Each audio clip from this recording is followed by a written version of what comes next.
আসসালামু আলাইকুম এভরিওয়ান, সবাই কেমন আছেন? আশা করি ভালো আছেন। আমি সোহাগ আর একটা নতুন ভিডিওতে চলে আসলাম। এই যে আমরা লবণ করছি।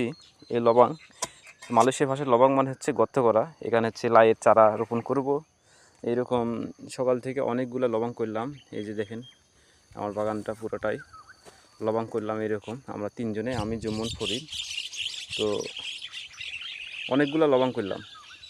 আর এইভাবে লবণ করে মানে গর্ত করে লাইয়ের গাছ লাগাবো।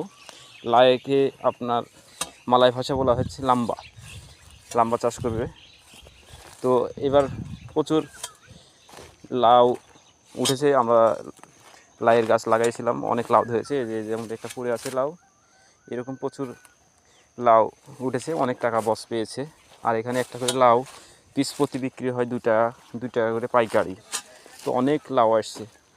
তো এরকম করে লবণ করে লাইয়ের চারা রোপণ করতে হয়। এখানে লবণ কেমন সিস্টেম লবণ, এখানে সার টার দিয়ে চারা রোপণ করতে হবে। তো সবাই ভালো থাকবেন। আসসালামু আলাইকুম।